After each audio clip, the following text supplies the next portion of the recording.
everybody. Welcome to Coach's Corner and the special edition Wednesday. It's the very first episode of Four Wheel Drive with Blaise winner at the bottom, Bill Pendock, my old teammate, right next to me. Guys, thanks for coming on the show and doing this segment called Four Wheel Drive. Absolutely, Paul. We're going to explain. We're going to explain. I'll let you guys explain what four-wheel drive is, but every Wednesday night at 8 o'clock, Bill Pendock played high school football with my team at Liverpool High School for George O'Leary, and then went on to Syracuse, played defensive line at Syracuse. And Blaise winner, my bro, he's from Jersey, I think, right? You're from Jersey? South New York. South New York? Yeah, South New York, near Manhattan, near the island. Oh, my gosh. He went to Syracuse and became a great player, part of the four-wheel drive, which we'll talk about in a second, but went on to 11 years in the NFL, mainly with the San Diego Chargers. So this is going to be a fun show, man. We're going to talk. We have a theme every week, okay? Theme's going to be anything. This week it's big plays, how they happen. We could be talking about win-loss reaction, choices, nicknames, motivation, how to come over adversity, all sorts of different subjects that we're going to tackle in this segment every Wednesday night. This is big plays. So we're going to talk about how big plays happen, and then we'll each of us will go in and maybe tell a big play they had as a player. I'm going to tell one as a coach. You know, every football game, folks, has big plays. And they can happen on special teams with a block kick, a return for a TD, a successful fake. They can come on offense with an explosive play. Another coaching vernacular called chunk plays, where the play results in a long yardage run or pass. Plays that turn the tide. That's right, plays that turn the tide, as pun intended, returning the tide. They can be on defense. For example, a sack, an interception, a fumble recovery. Big plays, though, are not relegated to just turnovers or touchdowns. And I'll give you an example. You may have heard me talk about on this show that the last 4 or 5 minutes of the half and in the first 4 or 5 minutes of the second half can be momentum shifting time in a game. And I was coaching about 10 years ago at Tate High School. And I was in my first or second year as the defensive coordinator. And we were 3-1 and going up against a powerhouse team, Pine Forest. We were clinging to a 7-0 lead late in the second quarter. And Pine Forest gets in our red zone. Time is running out. Clock's ticking down right before the first half, and the quarterback starts to scramble up the middle after sitting back in the pocket.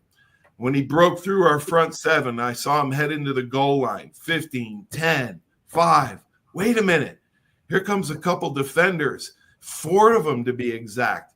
All 4 DBs, the 2 safeties and 2 corners. They converged on the Pine Forest quarterback, brought him down at the 1-yard line right before the first half. We went on to win the game 35-0. And but if that Pine Forest quarterback would have scored and tied the game 7-7 right before halftime, all momentum would have gone to Pine Forest. It was a pivotal game in the play, a pivotal game in our season. Now, as a coach, I would constantly stress how important it is for everybody to run to the ball. And that play there included no touchdown, no turnover, no crushing tackle, no spectacular one-handed interception. No, sir, it was an assisted tackle by 4 DBs running to the ball. It just so happened to be at the 1-yard line with no time left on the clock. It was one of my proudest moments as a coach. And like I said earlier, usually between 6 to 8 big plays in every game. The only problem is you don't know where, how, or who is going to make those big plays. Now that I'm my college coach, our high school coach, Billy, both of y'all's college coach, George O'Leary, he talked about discipline of going out, 80 plays, 70 plays, something like that. If you're on offense or defense, if you go out all 70, all 80 plays, that all 11 guys doing that, you're never going to have a letdown. You're never going to have a big play. You're never against you. What do you guys think about big plays? Blaise, I'll start with you.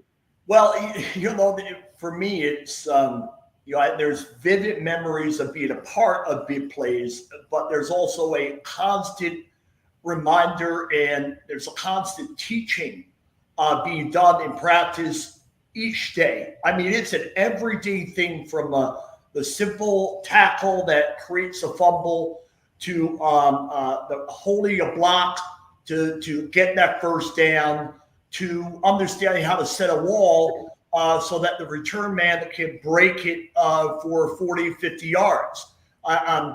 Every day, I mean, you spend countless hours on the field in practice, teaching.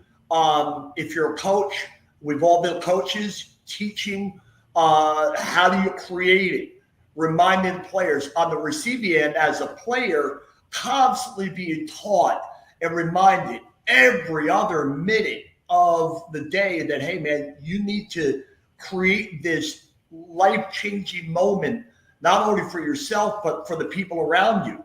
I mean, the idea of a big play it's so watered down on national TV because, he made a great play and now we're moving on to the next play.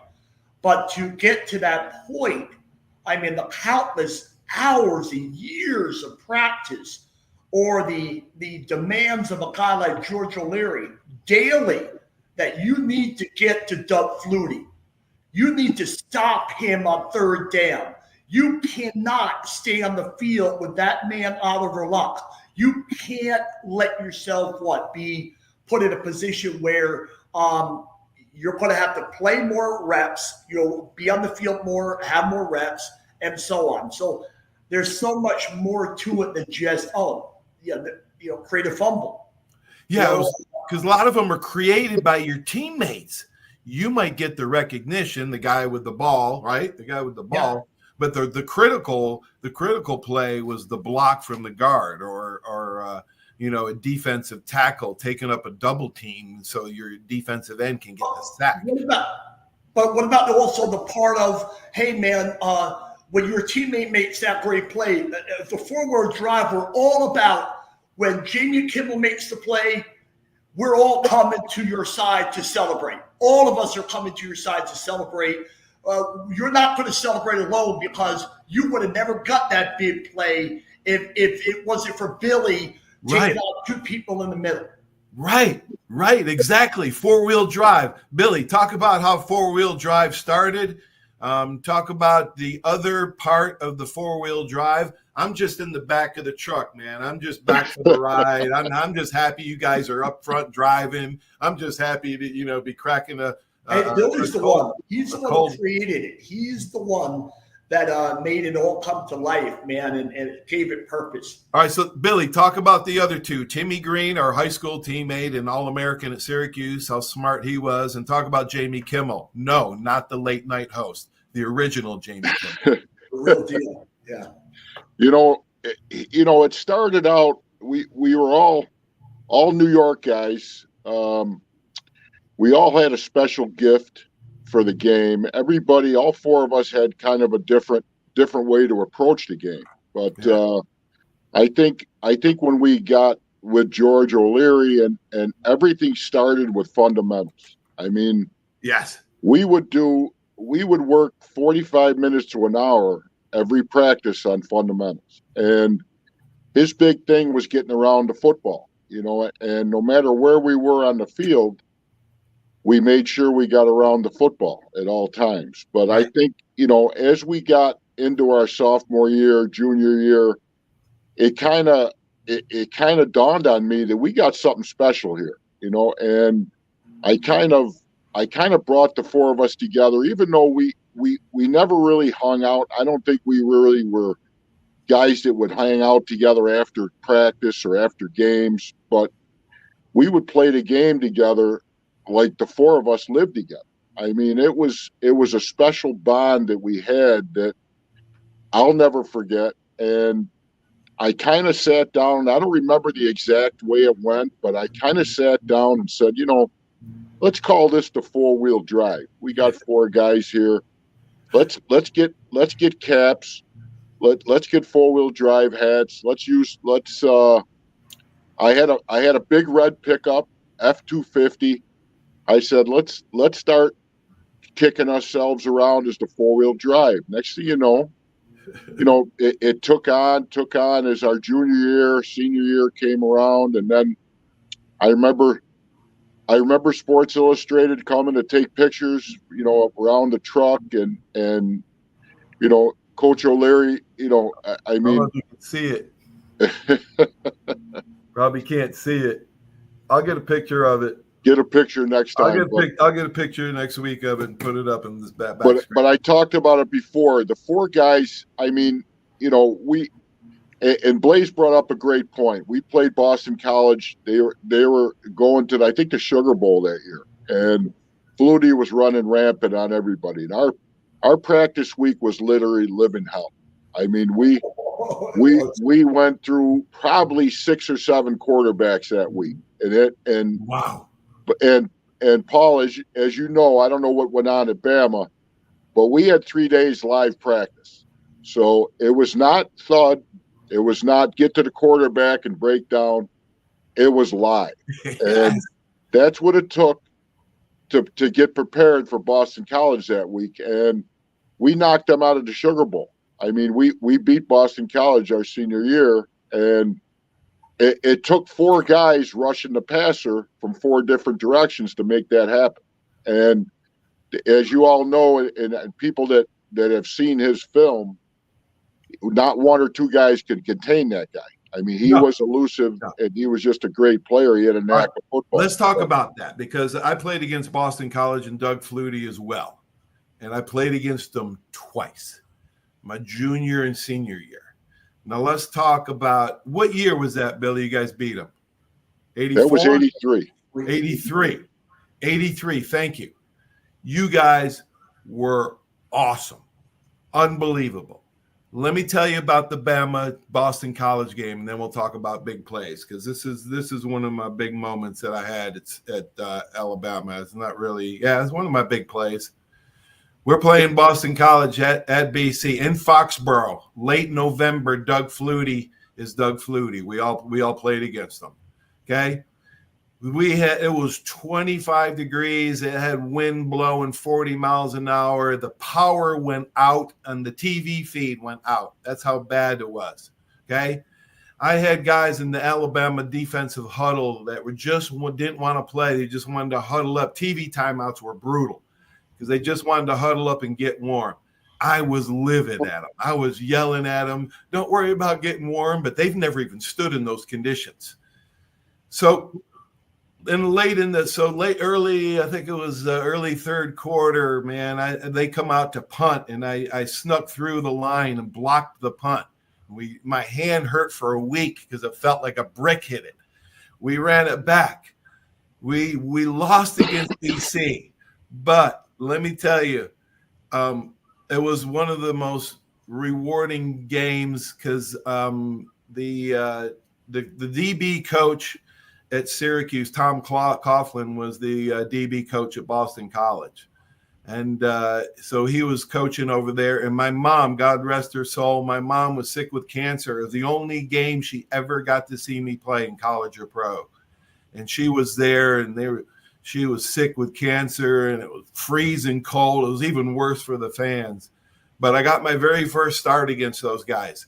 And Flutie would stand around there and just wait till somebody got open. And we had D-line. They weren't as good as yours because you guys beat them. But they all played in the NFL, and so did you guys. All four of your defensive linemen played in the NFL. Blaise, talk about that game against BC. When we lost to them at Bama and you guys beat them at Syracuse. Well, number one, you're made aware by your boss, George O'Leary, in the meeting room who you're facing. Now, we were smart enough to know who was on the cover of a lot of magazines, and it was Mr. Flutie. And for that group of people, the chemistry was, oh, man, we can't wait. Now, George O'Leary is always the one reminding you to come down to earth.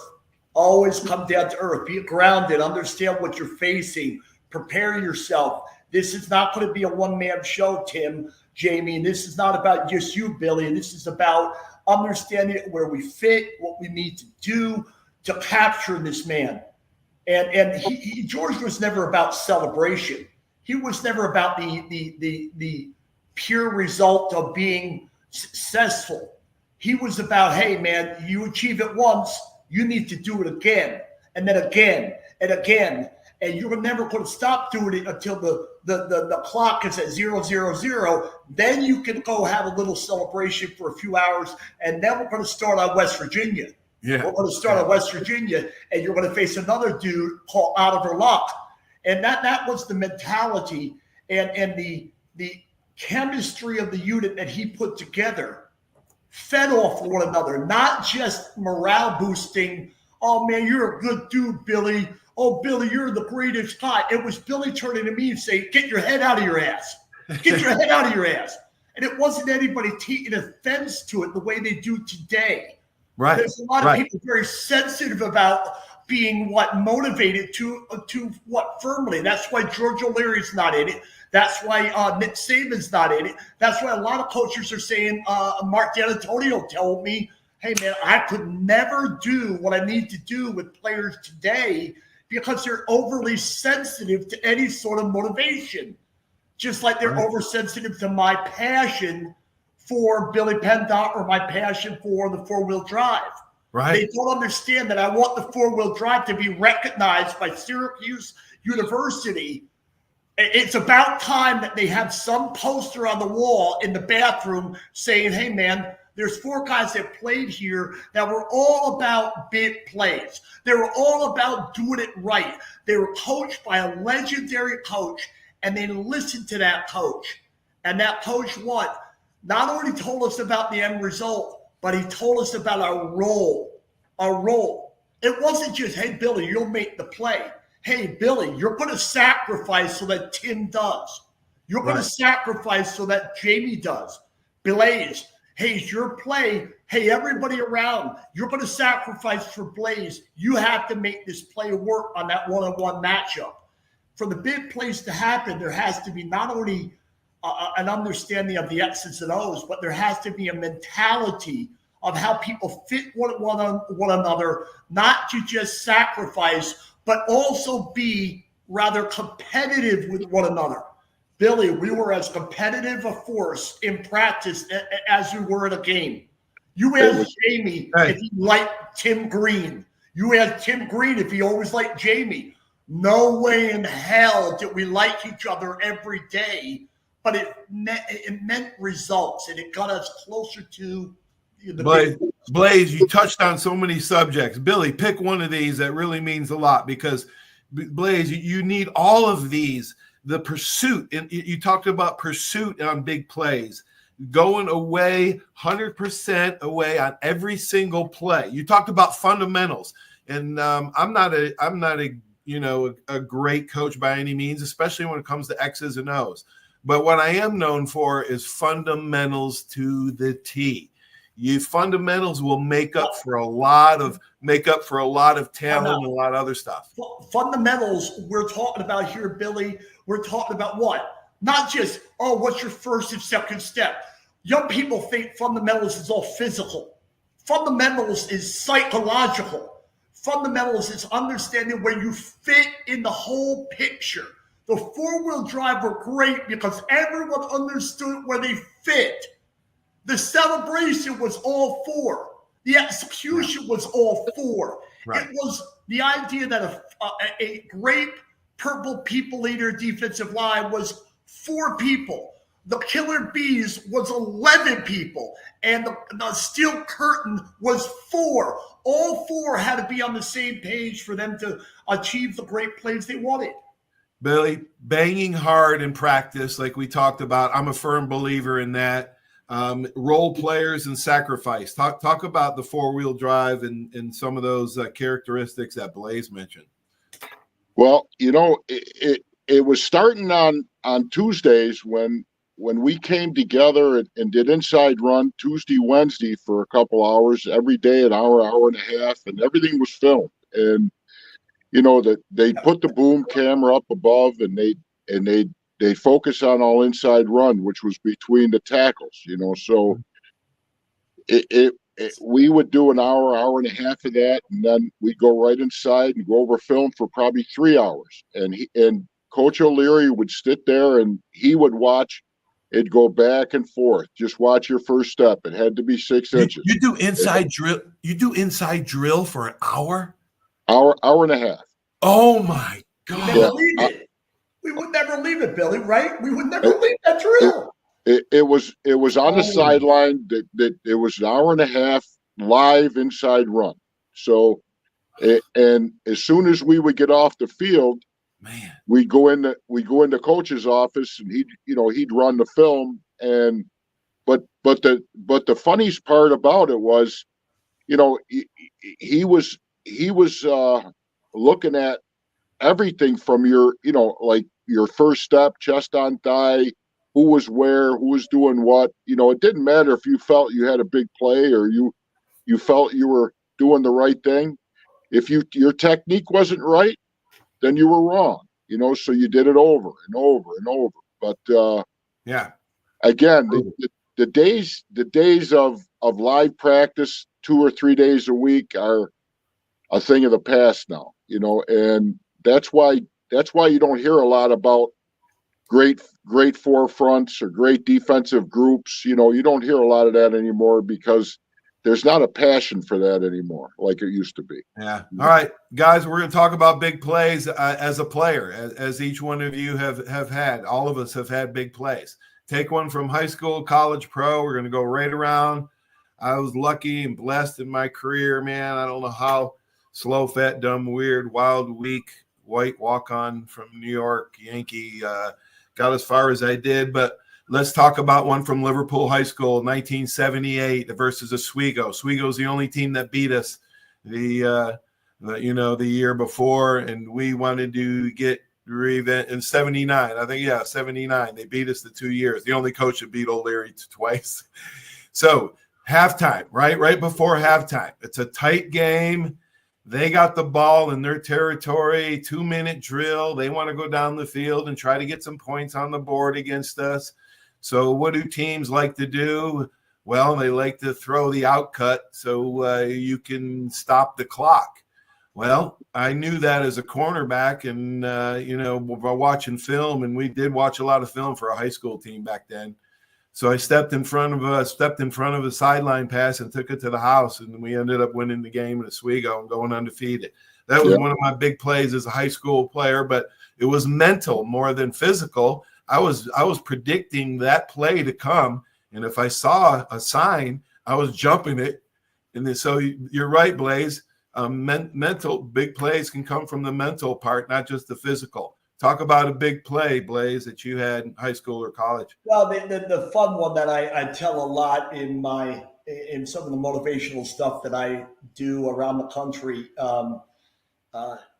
We were 1989. I was playing for the Packers, and we were heading to San Francisco, and they had they're the world champions. They beat everybody the year before, and they won the Super Bowl. And who's their leader? We all know who their leader was. It wasn't Doug Flutie. It was even above Doug Flutie by 2 or 3, 4 miles above Doug Flutie. And no disrespect to Doug Flutie, but I just don't like quarterbacks. All right, so understand that it was Joe Montana. Yeah. I even have a hard time not getting mad when I say the name Joe Montana. But anyway, the GOAT before Tom Brady.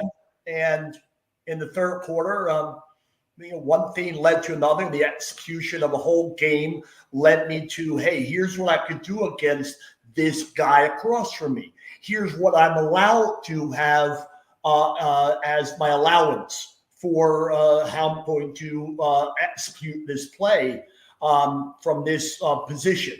And, the man ran left, he ran right, and I happened to be in the right place at the right time, which is a lot of what big plays is about.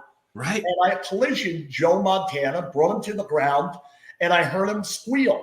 I thought in the movie Just for a Moment, Deliverance, and I thought, oh man, I hit him.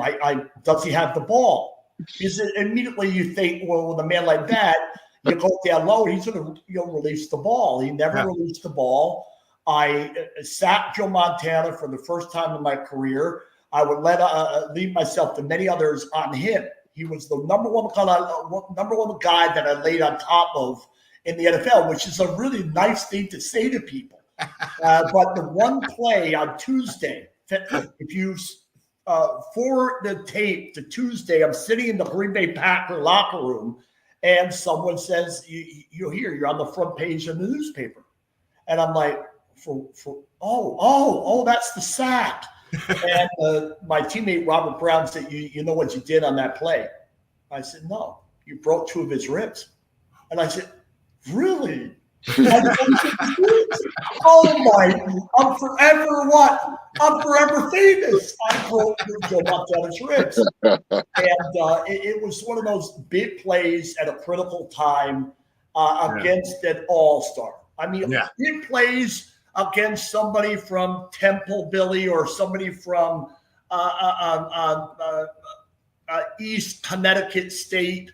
I'm not putting him down, but it's not the same as a big play against Bo Jackson or Eric Dickerson or Herschel Walker or Peyton Manning.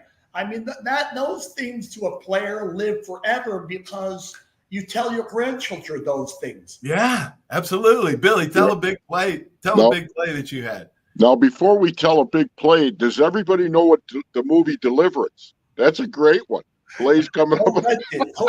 Go stream that movie and everyone will realize, oh my, what is he talking about? Paulie, I don't know if your audience is familiar with Deliverance, but that's a good one to we're down south here, Billy. Actually, I'm gonna have to rewind that tonight and watch that again. That's a great one to reference. Billy, this is the Redneck Riviera, man. This is L.A., Lower Alabama down. Squealing like a pig. Did he have a pretty mouth too?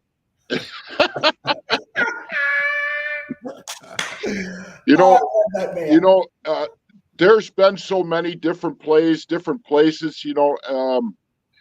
I got to say, when I was playing in Ottawa, I played 4 years there.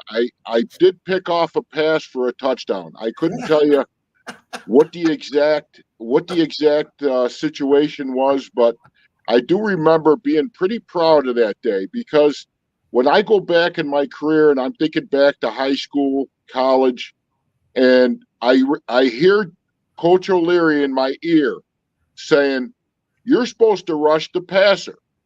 The back crosses your face. You don't care about that. You go rush the passer. And I knew the back, and I've seen it probably 10, 15 times where the back's going out and he's crossing my face. Right. That's a screen pass to the outside, and I want to follow him, but I'm not allowed to do that. But back when I was playing up in Ottawa, the back crossed my face, and sure as shit, I got in his hip pocket, and I just happened to grab the ball, tip it up. I didn't make it to the house. I made it about 35, 40 yards before I got tackled, but I was so proud of that I had to call Coach O'Leary on the phone and say, I really want to send you this video. I scored, I picked off a pass and I'm hoping, I'm waiting for him to say, that's great. Congratulations. I'd like to see it. Jesus, what were you doing 3 yards from the sideline? God damn it. Yeah. I knew that was going to happen, man. You a minus on the play. It's either a plus or a minus. And of course, I got bitched out by my old coach 25, 30 years later for picking off a pass. So nothing was ever good enough. Blaise, that's hilarious. It didn't matter what you did. That is such a great Billy, that's great. All right, I got a couple big plays I had. I guess the first one is it took me a while. I got cut a few times, but I finally made it in the NFL. And first game was against Detroit Lions, and we traveled to Detroit to play in the Dome. And I was supposed to start at free safety, but I was really a natural strong safety. I knew all 4 positions, so I could play all 4. So I'm starting at free safety, but our strong safety gets sick in the morning. and thrown up, got a fever, 104 fever. He's got the flu. He can't play. So they moved me to strong safety and put my backup in at free safety. Well, I ended up having 10 or 12 tackles, 2 picks, a touchdown, a fumble recovery. I caused 4 turnovers, NFC Player of the Week, my very first game in the NFL. You talk about Eric Dickerson, my last game in the NFL that year. We're playing, I was at free safety again. The free safety that was ahead of me got hurt. So I go in at free safety. And first play of the game, I'm pumped up, man. It's the last game of the year against the Colts up in Indianapolis in their dome. Eric Dickerson, the Hall of Fame running backs back there at tailback. First play of the game. They throw the pitch to Dick on a sweep, right? And Dickerson loved to plant that foot and cut back, right, Blaise? You love to cut back. Yeah. So I'm back there 12 yards deep over the ball, and I shuffle on the pitch. I shuffle. I see Dick plant about 7 yards deep, that right foot, and come back to the other side. Well, I took an angle, a perfect angle, and I cut Dickerson down low, man. He was like 225. So I hit him right at the knees and about 3 yards behind the line of scrimmage, man. I get up and I'm high-fiving, screaming, yelling, just going nuts. And I'm going, I was hyperventilating. The first and only time I ever hyperventilated in my life. Yeah. My teammates were like, Trip, man, chill out, man. It's the first play of the game. We still got a game to play. We still got a whole game to play. And I'm like, all right. I calm down. But, man, big plays, they can happen out of nowhere, but you got to be prepared for them. You got to be willing to be a role player. You got to be around the football, Paul. You got to be in pursuit. Yeah, you got to be around the football, man. There's some people that have a nose for the ball. Do you guys agree with that? Yes. You got to have an instinct. I call it, sixth instinct. Just go right to the ball. Pursue. That's when big plays happen. That's what we're talking about, big plays today. Big plays happen most of the time when I noticed it as a player and a coach, when the play goes away from you, the other side of the ball. All the other people have a tendency to slack up and not go full speed. That's when big plays happen. Yeah. If you have all 11 guys pursuing to the ball. So I do pursuit drill. Also the thought of you're never far from a big play. I mean, the thought is that you go until what, Billy? What do we hear every day? The whistle. You don't stop 1 inch. You go beyond the whistle. You go to the whistle. We were always taught that by Coach O'Leary. And lo and behold, many times Billy, I, and many others reap a reward because the big play came what? The last step. The last step, we made that tackle for a loss. Right. Forced that fumble, whatever it might be. Yeah. Yeah, absolutely. All right. So it was a great episode, but I want you guys to talk a little bit about the other two guys in the four-wheel drive just for a minute or so. You guys can take one of them, Jamie Kimmel, and you guys can, and one of them take Timmy Green. But talk about those players and Blaise, what those guys are. I'll take Jamie. You take Timmy. Okay. Yeah, Timmy was just, when I first saw him, he was always reading a heavy-duty book. Never stopped reading.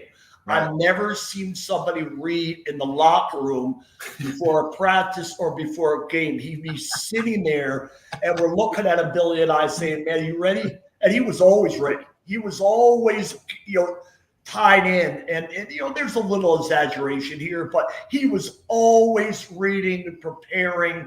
And it wasn't necessarily reading about football. It was reading about a school assignment. It was reading a novel. It was, the man is brilliant. The man is brilliant. I mean, you don't write 50 plus books unless you really have a brain and you have the ability to visualize amazing things. Yeah. I mean, what you find out about Billy about Green is his creativity, his ability to see beyond the problem and find the solution. And many of us would, I know I would, lean on him for guidance in the world itself. Right. Yeah. And people say, well, you're going way overboard and blah, blah, blah. Hey, man, I'm talking about the good of a human being. That's all I want to focus on is what he brought to my life as one of the members of the four-wheel drive. And he is brilliant. Football player, he was brilliant. Because you don't go to the NFL as a 250-pound defensive tackle and do what you do if you're not brilliant. You have to be to understand that, hey, you're playing a position where most guys are 280, 290. Right. The size of Billy or larger. Right. I mean, there's a lot there to be said, but I'm glad I had the chance to play with him. I'm glad he's my brother, and I pray for him each day. And he's an amazing man. Yep, we pray for Timmy with ALS. Absolutely. All right, Billy, talk about Jimmy Kimmel, the original. Jamie, I'll tell you, Jamie was out of the four of us, Jamie was probably the most athletic of the four of us. And I was a close second, no doubt. No, you weren't. You were last. And by the way, I did beat Coach Tripp on the golf course, just to get that in before we finish here. Did you really? Okay. Coach, we were playing team. We were playing team. Hold on. You might want to tell that story about that 15. Don't start that, Billy. You cheated. Wait a minute. Wait a minute now. Paul, you might want to tell that story about that 35-footer. I mean, that 15-footer I made on 18. Right. No, but being back to Jamie. Jamie was I'm trying every month to get Jamie to come on the show. And Jamie, if you knew the guy was, old school. You talk about integrity, you talk about a handshake, and that was Jamie. It was not about writing something down on a contract. It was not about, who was who. Jamie was what you see is what you get. Now, you're talking about a guy from down Binghamton way, tough, grew up in a farm country, just a tough kid, wrestling background, very, very, very tough kid. Now I room with Jamie every summer. Of course, we were unfortunate because we had to go to summer school every year. I don't know if it was because we didn't go to school during football season or what the story was. I thought that wasn't part of the deal when I signed my letter of intent. I thought maybe I didn't have to go. I didn't have to go to class during football season. So anyway, we would go summers together, and I roomed with Jamie, and it was an experience. And Jamie was a wild man. Polite. Jamie, and I'll tell you, Tripp, I won't get into stories because I would never do that. But Jamie was very, he lived that code of just a man's code, and he was, and if he was close to you and you were his friend, you wouldn't want nobody else behind you in a street fight. I'm going to tell you what, I was in plenty of brawls and plenty of places with Jamie behind me, and we never lost one of them. So he was real, man. He was real. He's a real good friend. Yeah, but athletically, and to make it, and I'm talking about just. And I remember a couple times. Now, Blaise, you remember when Carpentieri missed the extra point against Penn State? We didn't see Carpentieri for the rest of the year. Right. Jamie made a visit to him at his apartment, and he never came back to school after that. So I don't know what exactly happened, but Jamie was something, man. I mean, Jamie, I miss him so much. I wish you would get him on the show, man. I'm going to try. I'm definitely going to try. But at the end of the day, when he got drafted to the Raiders, it was like just a perfect place. You couldn't pick a better place for him. Al Davis loved him, and just and as long as he's as close to me as any of the other three guys are. Any other two guys are. Remember when you first saw him with a half shirt on? He had those bricks. Oh, He looked like a model in a magazine. He had these thighs that were like. Yeah, he was. I'm going to tell you what. You talk about back to the four-wheel drive, and you talk about guys benching and squatting, and the numbers we put up, and the 40 times we ran, and the verticals, and those three guys that I played with, if they are in their 20s today, could suit up right now, and that's a testament to just the athletic ability that Jamie, Blaise, Timmy had. And I wouldn't change it for the world. I'm going to tell you, you guys came around at just the right time. That's how God works, man. He puts you in places at the right time. His timing is better than ours. I went to Alabama. I have a brother that says, I wish Coach Bryant would have died. You could have had him the last 2 years. I don't look at it that way. I would look at it, I was lucky to have him for 3 years, man, before he passed away. So, it depends how you look at it. We were all so blessed. I'm going to try to get a hold of Timmy. I know he can't speak anymore, but he does have AI capabilities, which I have a couple of friends that know Timmy that have ALS. My old teammate, Kerry Good, has ALS. I want to start a segment with him. But, guys, thanks for the first segment of four-wheel drive on Coach's Corner, man. It was awesome, man. It was awesome. Thank you. Thank you very much, guys. I can't wait to do more. Yeah, we're going to pick another subject next week, and we'll let you know and let everybody know. We'll talk a little bit more about Syracuse and how they looked in their spring game. I love you, Billy, man. You remember, hey, brother, I'm always here for you. I hear you. Me too, man. You stay in touch, all right? I will. All right, guys. Thanks for joining the show. I appreciate it. Stay tuned for these important messages. Without these great sponsors, this just wouldn't be possible.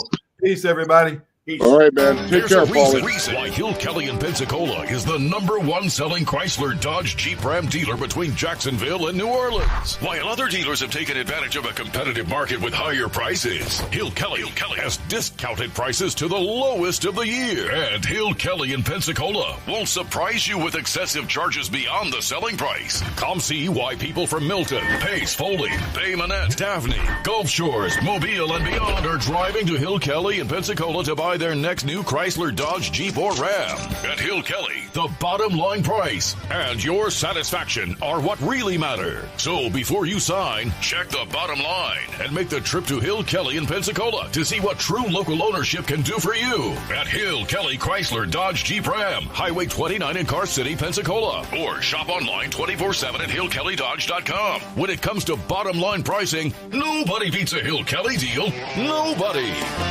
75 years of service and high tech today. It's Pensacola Glass Company at 433-8348. High tech is a term often applied to advanced services and products in today's marketplace. And today, glass is much more than the simple painted brittle, see-through stuff we hit baseballs through when we were kids. Glass is now a product with unique flexibility in both performance and application. And Pensacola Glass Company is growing right along.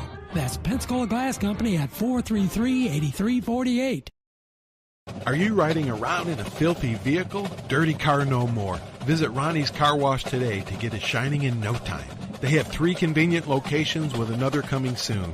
The unlimited monthly wash packages start as low as $14.95 per month with free vacuums, multi-purpose spray and towels. Visit them in Gulf Breeze, Navarre, Fort Walton, and soon Crestview. Don't wait, wash today. Be sure to see Ronnie's Car Wash on Facebook to see the latest specials and discounts. You'll be riding and shining in no time.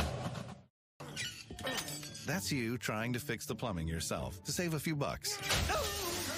Doing things yourself doesn't always end well. The same goes for insurance. That's why Auto Owners works with local independent agents who tailor coverage to meet your needs and offer discounts for life, home, car, and business insurance. Because sometimes you need a professional to get the job done right. That's simple human sense. Step One works so hard to get you in the perfect car. Looking for a better car buying experience? With the Step One Advantage from Buick GMC, Fort Walton Beach, and Pensacola, receive no-hassle market-based pricing or incentives by pre-ordering. Looking to sell or trade? Our dedicated team will even come to you. Plus, every vehicle sold at Step One supports local charities right in your neighborhood. Experience the Step One Advantage at Buick GMC, Fort Walton Beach, and Pensacola today.